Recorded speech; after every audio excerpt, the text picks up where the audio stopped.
the 6th edition of the Night of Ideas. It's an annual event which is dedicated to free circulation of ideas, new concepts, new understanding of established notions, established norms as well. And this year, the theme is closer, coming close. And very interestingly, playing with the paradox of what we've lived in the past 1 year of the pandemic.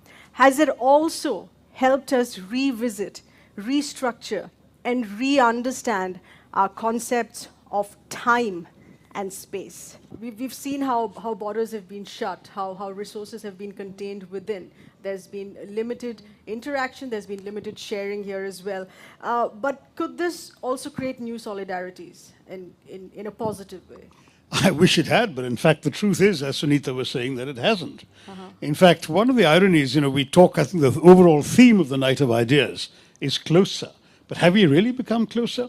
In a paradoxical way, in the pre-COVID world, we were able to connect with the rest of the world very easily, and we were also able to meet people. How many functions like this have we had in the last 10 months? I certainly can't recall another one in my experience. Yeah. And therefore, the fact is that we have become more estranged. Now the threat lurks in the stranger whose hand we can no longer shake.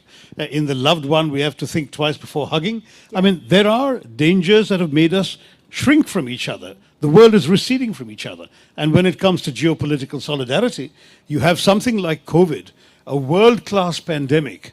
And instead of that, bringing countries together to identify its causes and to tackle it collectively, for all the reasons Sunita said, you obviously cannot draw a border that the virus will not cross, it'll cross everywhere. Instead of that, we had a situation where there was finger-pointing and blame, where one major country withdrew from the World Health Organization, where you had actually a number of situations in which I think Mrs. Pompili knows that in Europe initially, there was a huge debate about whether they would even show solidarity to each other. And one of the first temporary, as it happens, victims of COVID was the Schengen Agreement. Suddenly, instead of border-free, passport-free travel, the borders went up again. So solidarity was not the instinctive response to COVID. Yeah. If anything, it actually meant more barriers coming up and pushed us further apart. Okay. And the worry is now we're seeing that extended further. As Sunita rightly said, we're seeing now a battle for vaccines. Each country wants to corner as much of the vaccine market for its own citizens as possible, instead of, again, a collective global enterprise to get vaccines to everyone. And that takes us back to 10 months ago when the crisis first broke and there was a worldwide shortage of PPE kits and masks and ventilators and so on, and countries were scrambling for their own supplies. And if anything, the lesson they said is we don't want to be dependent on others. I remember the horror with which America realized when China locked down that 100% of their ibuprofen, their favorite drug for headaches, comes from China. And they said, why do we have that situation?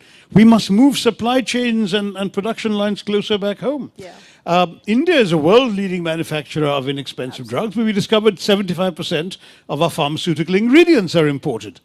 So again, the same sort of... So if anything, I would argue that we are moving away from greater solidarity into far more assertions of self-reliance, protectionism, isolationism, assertions of sovereignty. It worries me. I think we're far away.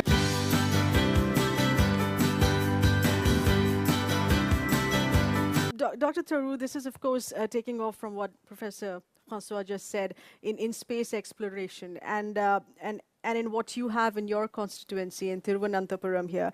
Something that astronomers from there very recently discovered a new population of ultraviolet stars, and this was in the global cluster, which is called the NGC 2808. That's very technical here, but it was a brand new discovery. Do you feel that these endeavors in aerospace that continue to impact our relationship with space and time, or these still continue to remain very, very tiny discoveries? No, I see it in the context of the larger interest in science, which really goes back to our independence. When our constitution, I think probably the only constitution in the world that speaks of creating and cultivating a scientific temper amongst the people, when the annual Science Congress is attended by no less a person than the Prime Minister himself. And that has altered in many ways our perception of space and time. Yes, in Thiruvananthapuram we have the Vikram Sarabhai Space Center. We have the Indian Institute of Space Science, which offers you degrees in space technology. Right. So there's a whole lot happening in India that's woken up to the opportunities.